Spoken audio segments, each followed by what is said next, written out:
할렐루야 성도님 여러분 반갑습니다. 저는 이스라엘에 잘 건강하게 도착했습니다. 제가 지금 말씀을 전하는 곳은 예루살렘의 제 숙소 호스텔입니다. 다음 주에는 6월절이 있습니다. 6월절 절기를 지키는 방법을 간략히 설명을 드리겠습니다. 우선 6월절 일주일간 4월 5일 밤부터 4월 12일 해지기 전까지 누룩이 들어간 것, 즉 빵이나 라면, 과자 같은 것을 드시지 마세요. 그 죄를 상징하는 그 누룩을 멀리 해야 됩니다. 일주일간. 그러니까 한국 쌀이 주식이므로 그렇게 특별히 어려울 것이 없습니다. 지키는 그것을 지키는데. 그리고 쓴 나물을 먹으라 그랬죠. 쓴 나물은 여러분 잘 아시죠. 치커리나 깻잎도 쓴 나물이고요.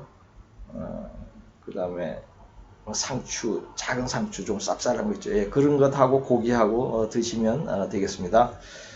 그리고 이날은 안식일입니다. 첫째 날하고 마지막 날, 그러니까 6일하고 12일이 안식일이므로 일을 안 하실 수 있으면 안 하시는 것이 좋습니다.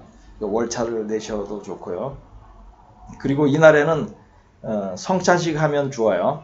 예, 와인을 준비해서 성찬식을 하는데, 성찬식 할 때는 고린도전서 11장 23절에서 26절까지를 읽으시면서 성찬식 하면 좋습니다.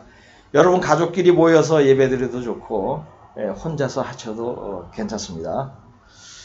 그래서 6월절 잘 지키시고, 6월절이 그 예수 그리스도께서 흘리실 피의 예표로서 어린 양을 잡아서 문설주에 바른 그날이죠. 그리고 또 같은 날에 예수님께서 십자가에 죽으셨습니다. 그 6월절을 잘 기리면 좋겠습니다. 오늘 하나님께 주신 말씀 마태복음 26장 33절에서 35절까지와 마태복음 26장 69절에서 75절까지를 보겠습니다. 마태복음 26장 33절에서 35절까지와 마태복음 26장 69절에서 75절까지를 보겠습니다. 베드로가 대답하여 이르되 모두 주를 버릴지라도 나는 결코 버리지 않겠나이다. 예수께서 이르시되 내가 진실로 네게 이르노니 오늘 밤 닭 울기 전에 네가 3번 나를 부인하리라. 베드로가 이르되 내가 주와 함께 죽을지언정 주를 부인하지 않겠나이다 하고 모든 제자들도 그와 같이 말하니라. 아멘. 베드로가 바깥들에 앉았더니 한 여종이 나와 이르되 너도 갈릴리 사람 예수와 함께 있었도다 하거늘 베드로가 모든 사람 앞에서 부인하여 이르되 나는 네가 무슨 말을 하는지 알지 못하겠노라 하며 앞문까지 나가니 다른 여종이 그를 보고 거기 있는 사람들에게 말하되 이 사람은 나사렛 예수와 함께 있었도다 하며 베드로가 맹세하고 또 부인하여 이르되 나는 그 사람을 알지 못하노라 하더라. 조금 후에 곁에 섰던 사람들이 나와 베드로에게 이르되 너도 진실로 그 도당이라 네 말소리가 너를 표명한다 하거늘 그가 저주하며 맹세하여 이르되 나는 그 사람을 알지 못하노라 하니 곧 닭이 울더라. 이에 베드로가 예수의 말씀에 닭 울기 전에 네가 3번 나를 부인하리라 하심이 생각나서 밖에 나가서 심히 통곡하니라. 아멘. 사람은 죽음에 대한 두려움이 있습니다. 믿음이 작을수록 죽음을 더 두려워합니다. 그러므로 죽음 앞에서 그 사람의 믿음이 증명됩니다. 사형수들이 교수형을 당하기 직전의 반응은 예수를 믿는 사람과 불교를 믿는 사람과 차이가 있습니다. 크리스천 모범수가 있었고 불교 모범수가 있었습니다. 둘 다 사형수입니다. 평소의 수감 생활은 불교 신자가 크리스천보다 더 모범적이었다고 합니다. 한 교도관이 두 사람의 형 집행을 하면서 목격한 내용입니다. 크리스천은 찬양을 부르며 형장으로 들어왔고 예수를 믿으라는 마지막 말을 남기고 평화롭게 목매어 죽었습니다. 불교 신자는 형장에 끌려오지 않으려고 울면서 몸부림을 쳤고 오줌까지 싸면서 억지로 끌려나와 목매달려 죽었습니다. 불교 신자가 죽기 싫어서 몸부림을 친 것은 자신이 죽어서 지옥으로 가는 줄을 무의식 중에 인지를 하였기 때문에 그렇게 반응한 것입니다. 크리스천은 자신의 영혼이 죽어서 천국을 가는 것을 영감으로 아는 것입니다. 그러므로 죽음 앞에서도 평안할 수 있었던 것입니다. 이처럼 믿음이 있는 사람은 죽음이 두렵지 않습니다. 그러므로 예수를 믿음에도 죽음 앞에서 두려운 마음이 들어온다면 그 사람은 아마도 구원받을 만한 믿음이 없는 것인지 모릅니다. 믿음이 좋은 선진들에 대한 이야기가 많이 있습니다. 다니엘은 죽음을 두려워하지 않고 하루 3번 예루살렘을 향해서 기도했습니다. 사자굴 안에서도 두려워하지 않았습니다. 다니엘의 3 친구도 죽음을 두려워하지 않고 바벨론 우상 앞에 절하지 않았습니다. 용광로 불을 두려워하지 않았던 것이죠. 다윗은 자원하여서 목숨을 걸고 거인 골리앗과 싸워 이겼습니다. 다윗이 하나님을 믿는 믿음이 출중하여서 그렇게 한 것이죠. 엘리야는 혼자서 850명의 거짓 선지자를 불러내서 싸워서 이겼습니다. 믿음이 없이는 할 수 없는 일입니다. 기드온은 300명의 병사들을 가지고 전장에 나가라는 하나님의 말씀에 죽음을 두려워하지 않고 모래알같이 많은 미디안과 싸워서 이겼습니다.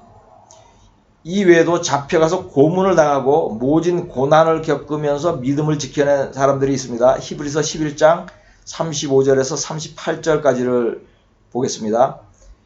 여자들은 자기의 죽은 자들을 부활로 받아들이기도 하며 또 어떤 이들은 더 좋은 부활을 얻고자 하여 심한 고문을 받되 구차히 풀려나기를 원하지 아니하였으며 또 어떤 이들은 조롱과 채찍질 뿐 아니라 결박과 옥에 갇히는 시련도 받았으며 돌로 치는 것과 톱으로 켜는 것과 시험과 칼로 죽임을 당하고 양과 염소의 가죽을 입고 유리하며 궁핍과 환난과 학대를 받았으니 이런 사람은 세상이 감당하지 못하느니라.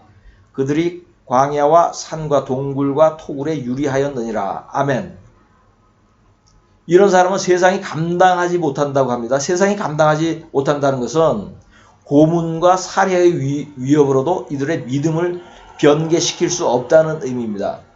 주를 부인하게 할 수 없다는 의미입니다. 그런데 예수의 제자들은 주님이 잡혀가는 날 자신들도 잡혀가고 죽게 될까 두려워서 모두 도망갔습니다. 베드로는 주를 모른다고 3번이나 부인하였습니다. 이들은 3년 반 동안이나 주를 따르면서 가르침을 받았던 사람들입니다. 그럼에도 불구하고 자신의 목숨의 위협을 느끼자 단번에 주를 부인한 것입니다. 베드로는 다른 모든 사람은 주를 버릴지라도 자신은 결코 주를 버리지 않겠다고 맹세까지 하였습니다. 본문 말씀 중 마태복음 26장 33절에서 35절까지를 다시 보겠습니다. 베드로가 대답하여 이르되 모두 주를 버릴지라도 나는 결코 버리지 않겠나이다. 예수께서 이르시되 내가 진실로 네게 이르노니 오늘 밤 닭 울기 전에 네가 3번 나를 부인하리라. 베드로가 이르되 내가 주와 함께 죽을지언정 주를 부인하지 않겠나이다 하고 모든 제자도 그와 같이 말하니라. 아멘. 주와 함께 죽을지언정 주를 부인하지 않겠다고 거듭 약속하였지만 실제로 죽을 수 있는 상황에 처하자 이러한 맹세를 지키지 못했습니다. 그렇다면 세상이 감당하지 못한 믿음의 선진들과 예수의 제자들의 차이는 무엇일까요? 믿음의 차이인데 왜 그러한 믿음의 차이가 있는 것일까요? 예수의 제자들이라면 당대의 가장 큰 믿음의 소유자들이 아니었겠습니까? 이들이 예수의 제자로 지명을 받아 훈련을 받았지만 믿음이 그리 크지는 않았습니다. 이러한 사실은 예수님이 제자들을 책망하는 데서도 알 수 있습니다. 마가복음 4장 40절을 보겠습니다. 이에 제자들에게 이르시되 어찌하여 이렇게 무서워하느냐 너희가 어찌 믿음이 없느냐 하시니. 아멘. 마가복음 9장 19절 보겠습니다. 대답하여 이르시되 믿음이 없는 세대여 내가 얼마나 너희와 함께 있으며 얼마나 너희에게 참으리요 그를 내게로 데려오라 하시매. 아멘. 다음은 마가복음 16장 14절입니다. 그 후에 11 제자가 음식 먹을 때 예수께서 그들에게 나타나사 그들의 믿음 없는 것과 마음이 완악한 것을 꾸짖으시니 이는 자기가 살아난 것을 본 자들의 말을 믿지 아니함일러라. 아멘. 이 외에도 예수님이 제자들의 믿음 없음을 책망하는 일이 더 있었습니다. 이처럼 믿음이 없으니 예수님이 잡혀가는 날 모두 도망간 것입니다. 믿음의 척도는 여러 가지가 있습니다. 그 중에서 하나가 돈에 대한 태도입니다. 돈에 대한 생각과 돈을 사용하는 모습으로 믿음을 측정할 수 있습니다. 이것은 평화로울 때 가장 좋은 믿음의 척도 중에 하나입니다. 이보다 더 분명한 믿음의 척도가 있습니다. 그것은 목숨이 걸려 있을 때의 행동입니다. 대한민국의 70대 이하는 목숨을 건 믿음의 시험을 받은 사람들이 없습니다. 그러나 일제시대와 6.25 사변을 겪은 노인 세대 중에는 목숨을 건 믿음의 시험을 받은 사람들이 많이 있었습니다. 이분들은 일본 왕에게 절하라는 명령을 받았습니다. 절하지 않으면 잡혀가고 고문당하고 죽임당했습니다. 그럼에도 믿음을 지킨 선조들이 있었습니다. 6.25 전쟁 동안에는 북계 빨갱이들을 예수 믿는 사람을 죽였습니다. 그래도 예수를 믿은 사람들이 있었습니다. 그렇다면 이제 목숨을 건 믿음이 필요한 때가 끝난 것일까요? 지금 평화롭고 예수를 믿는 자유가 있으므로 예수를 믿는다고 잡혀가고 목숨을 위협당하는 일이 앞으로는 영원히 발생하지 않을까요? 지금 먹고 마시고 사고 팔고 하는데 정신이 쏠린 사람들은 아마도 그렇게 생각하여 그렇게 생각하면서 믿음 생활을 할지 모릅니다. 그러나 갑자기 우크라이나의 전쟁이 발생하였듯이 한반도의 전쟁이 발생할 수 있습니다. 고요한 어느 날 갑자기 교회에 적군들이 들어와 믿는 자들을 잡아갈지 모릅니다. 이런 일은 휴거 전에 발생할 수 있습니다. 휴거 후에는 반드시 발생합니다. 그것은 성경에 예언되어 있습니다. 예수님도 말씀하셨고 요한계시록에도 기록되어 있습니다. 여러분이 그러한 때를 살게 될 것이면 거의 분명한 것입니다. 왜냐하면 지금은 마지막 때이기 때문입니다. 주님의 재림을 제외한 성경의 예언이 모두 성취된 상태이기 때문입니다. 바로 그러한 날이 왔을 때 여러분은 주를 부인하지 않을 믿음이 있습니까? 그러기 위해서는 여러분의 믿음이 적어도 예수의 제자들보다는 커야 할 것입니다. 지금 마음으로 비교하여 측량을 해 보십시오. 베드로는 바닷물에 뛰어들어 걸으려고 한 믿음은 있었습니다. 주를 지키려고 칼을 휘두르기도 하였습니다. 마음으로는 진심으로 주를 위하여 죽을 각오를 했던 사람입니다. 그러나 죽을 고비에서는 주를 부인하였습니다. 죽음 앞에서 믿음을 지키는 것이 얼마나 어려운지 보여주는 것입니다. 그럼에도 여러분 그러한 믿음이 있어야 합니다. 베드로가 지키지 못한 믿음을 내가 지킬 수 있을까라고 생각하지 않아야 합니다. 여러분 이러한 믿음을 성령의 도움으로 가질 수 있습니다. 저는 죽음에 대한 두려움을 없애는 훈련을 받은 적이 있습니다. 저는 부정맥으로 심장 수술을 받은 적이 있었는데 그때 싸늘한 수술실로 들어가면서 제가 가면서 하나님께 기도했습니다. 제가 지금 죽으면 구원받지 못할 것 같으니 회개할 기회와 시간을 달라고 했습니다. 그렇게 기도했습니다. 그때 저는 거듭나지 않은 상태였습니다. 수술은 잘 마쳤고 저희 기도에 대한 응답으로 하나님께서는 저에게 성령을 부어주셨습니다. 회개하고 거듭나게 되었습니다. 수술을 받은 지 약 40일 정도 후였습니다. 부흥의 3일 동안 몸부림치며 울었습니다. 3일째 되는 날 방언과 함께 성령으로 세례를 받았습니다. 이 일이 있은 지 며칠 후 교회에서 성령 받은 간증을 하게 되었습니다. 간증을 반쯤 하였을 때 수술 받은 심장이 갑자기 불규칙하게 다시 뛰면서 어지러웠습니다. 부정맥 증상이 다시 나타난 것이었습니다. 저는 목사님과 모인 회중에게 기도를 해달라고 부탁하며 강단에 누웠습니다. 그 순간에 죽음에 대한 두려움이 몰려왔습니다. 내가 수일 전에 회개하고 성령을 받았으니 죽어도 천국을 가겠지라는 생각은 들어오지 않았습니다. 그냥 죽음이 두려웠습니다. 저는 그때 평생 죽음에 대한 공포를 처음으로 느꼈습니다. 구급차가 도착하여 저는 병원으로 실려갔습니다. 검사해 본 결과 저희 건강은 정상이었습니다. 병원에 2시간 정도 누워있는 동안 큰 깨달음이 있었습니다. 그것은 죽음에 대한 공포가 없어졌다는 사실입니다. 다음에는 죽음이 눈앞에 와도 두려워하지 않을 자신이 선 것입니다. 목에 칼이 들어와도 주를 부인하지 않을 믿음이 생긴 것입니다. 이것은 성령이 준 감동이었습니다. 저는 이것을 성령이 죽음의 공포에 대한 훈련을 시켰다고 표현합니다. 이런 깨달음이 들어오자 저는 매우 기뻤고 하나님께 감사했습니다. 그래서 병원에 누워있는 2시간 동안 감사합니다라는 말을 수백 번 되뇌었습니다. 옆에 함께 온 교회 지체들이 저를 보고 의아해했습니다. 그래서 제가 받은 감동을 나눴습니다.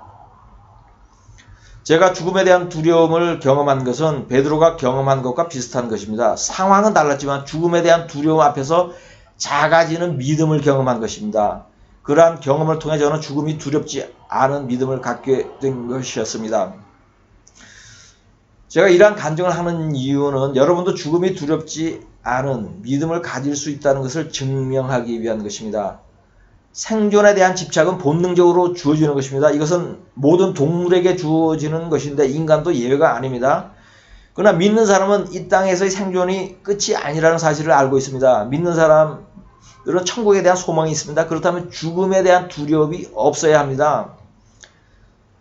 이제 마지막 때에 요구되는 믿음은 이러한 큰 믿음입니다. 평화의 때와 전쟁의 때에는 군인들도 전투를 준비하는 자세가 다릅니다. 평화의 때 하는 훈련도 힘이 들지만 목숨을 건 훈련은 아닙니다. 그러나 전쟁의 때에는 목숨을 걸어야 합니다.